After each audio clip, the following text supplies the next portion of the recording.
सर्दियों का मौसम था। रात के तकरीबन 1 बज चुके थे। चारों ओर घनघोर अंधेरा था। ऊपर से थोड़ी बहुत जो प्रकाश की लाइटें थी वो भी धुंध के कारण ना के बराबर ही नजर आ रही थी। कुत्तों के रोने की आवाज रात के सन्नाटे को चीर रही थी।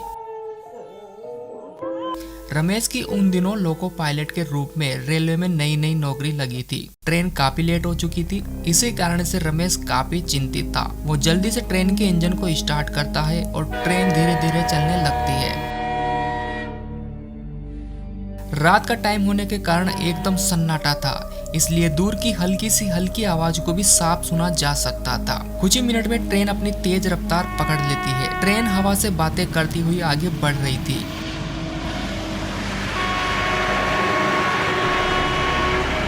गलन इतनी ज्यादा थी कि रमेश को गर्म कपड़े पहनने के बाद भी सर्दी लग रही थी। पर क्या करे, काम तो काम होता है। कितनी भी मुसीबत और मुश्किलें हो, रोजी रोटी के लिए तो झेलना ही पड़ता है। ट्रेन तकरीबन 120 की स्पीड से भाग रही थी और धड़क धड़क की आवाजें बड़ी जोर से आ रही थी। ट्रेन चलने के आधे घंटे में अगला स्टेशन आने वाला था, जिसका नाम था नैनी। नैनी एक रेलवे स्टेशन है जो उत्तर प्रदेश में पड़ता है। ट्रेन उस स्टेशन से महज 5 किलोमीटर की दूरी पर ही थी कि तभी रमेश अलर्ट हो जाता है। तकरीबन 5 मिनट में अब रेल नैनी स्टेशन पर पहुंच जाती है और वहां आकर रुक जाती है। कुछ लोगों का मानना है कि ये स्टेशन हॉन्टेड है। जब हमारा भारत देश अंग्रेजों का गुलाम था, तब अंग्रेजों ने भारतीयों पर बहुत अत्याचार किया था। उन्हें बुरी तरीके से मारा पीटा जाता था और जो लोग उनकी बात नहीं मानते थे उन्हें दर्दनाक मौत दिया करते थे। उन दिनों कुछ भारतीय अंग्रेजों से विद्रोह कर रहे थे और वो एक ट्रेन को लूटने का प्रयास कर रहे थे जिसमें सोना चांदी भरा था और अंग्रेज उसे अपने देश में ले जा रहे थे। कुछ लोग इसी ट्रेन को लूटने की फिराक में थे, लेकिन अंग्रेजों को इस बात का पता चल गया और उन्होंने कई सारे लोगों को ऑन द स्पॉट मार दिया और कुछ लोगों को चलती ट्रेन के सामने फिकवा दिया। ऐसे कई किस्से कहानियां लोकल लोगों द्वारा वहाँ पर सुनाई जाते हैं। हालांकि रमेश नए जमाने का लड़का था, वो इन सब बातों को नहीं मानता था। वो इन्हें बस कहानियां किस्से ही मानता था। रमेश को पता चलता है कि स्टेशन पर एक और ट्रेन डिरेल है। हालांकि वो एक मालगाड़ी थी, जबकि रमेश जिस ट्रेन का पायलट था वो एक पैसेंजर ट्रेन थी और पैसेंजर ट्रेन को पहले चलने दिया जाता है। स्टेशन मास्टर ने रमेश की ओर हरी झंडी दिखाई और चलने का आदेश दिया। रमेश इंजन को स्टार्ट करने ही वाला था कि तभी उसकी नजर पटरियों पर दूर एक आदमी के ऊपर पड़ती है। ऐसा लग रहा था कि जैसे वो ट्रेन पर लेटा हो। रमेश ट्रेन का हॉर्न बजाता है, लेकिन वो आदमी कोई रिस्पॉन्स नहीं करता है। 2-3 बार ट्रेन का हॉर्न बजाने पर भी वो आदमी ट्रेन की पटरियों के ऊपर से नहीं हटता है। रमेश को उस पर बहुत गुस्सा आता है और वो बाहर निकलकर उस आदमी पर चिल्लाता है, अरे ओए पागल है क्या?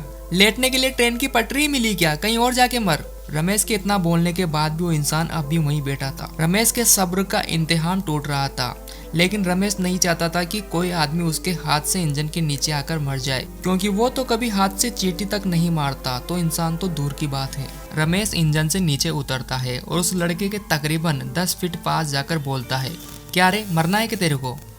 इतना सुनते ही वो लड़का पटरी से खड़ा हो जाता है। रमेश उसके पास जाने ही वाला था कि तभी इंजन से दूसरे को पायलट ने आवाज लगाई कि वापस आ जाओ, ट्रेन लेट हो रही है।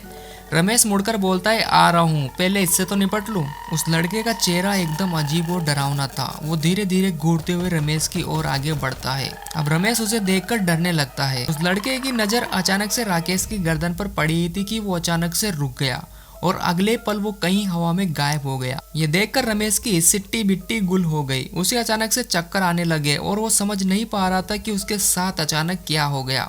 वो तुरंत इंजन की ओर भागा तो उसके साथी ने उससे कहा, पागल है क्या? वहाँ क्यों गया था? तुझे पता है कि वो इंसान नहीं बल्कि एक भूत था। रमेश का हाथ अचानक से उसके गले पर जाता है, जहाँ बालाजी का एक पेंडेंट था।